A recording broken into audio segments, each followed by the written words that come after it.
If you take a Hawaiian worldview, you start with, well, how does this affect me? How does this relate to me, to my family, to my place?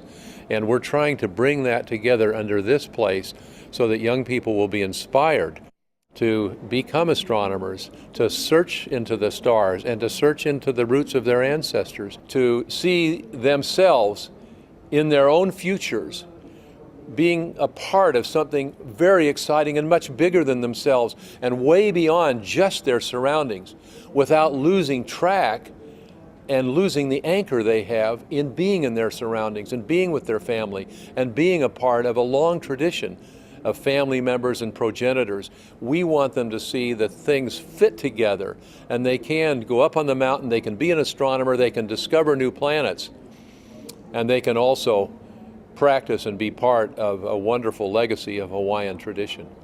Here on my right, standing right next to the Imiloa, which is our model double-hulled navigational canoe. And it sails. We christened it out in the bay, and it's a wonderful example of the engineering and craftsmanship that went into making these double-hulled sailing canoes. And around it is the star compass and some computer terminals where you can begin to sort of try to navigate using the clouds, the weather, the wave patterns, and see if you could find your way at sea. And then behind that is the Hawaiian culture, represented by music and the Hawaiian language in the Hawaiian Language College by hula. These are very important parts of both ancient Hawaiian culture, but evolving into the present. And the Hawaiian culture has adapted and been influenced by many sources. Now behind me are the astronomy elements. And the astronomy elements are the first in this part of the astronomy area are the telescopes, the tools of the astronomers.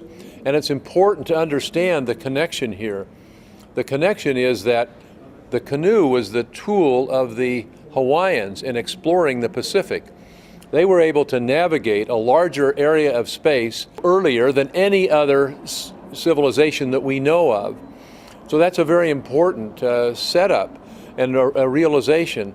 Well, behind me, directly next to the canoes, are the tools of the modern explorer, the astronomers. And they use telescopes. That's how they navigate the outer space and try to find out what happened millions and even billions of years ago. And then on the other side beyond is the area called Origins, which talks about how our solar system came into being. Now, interestingly, that is right next to a immersion theater on the Kumalipo, which is the Hawaiian story of how things came into being. The early Hawaiians had a chant that tells about the origin of the universe and of the world that we live on, and then of the first Hawaiian. And that chant is presented in the Hawaiian language. All of our exhibits, by the way, are in Hawaiian and in English, to give the proper respect to both languages that are the principal languages and that was the principal language here in Hawaii, and is undergoing a big renaissance with the immersion schools and the emphasis here at UH Hilo on Hawaiian language and Hawaiian learning and Hawaiian culture.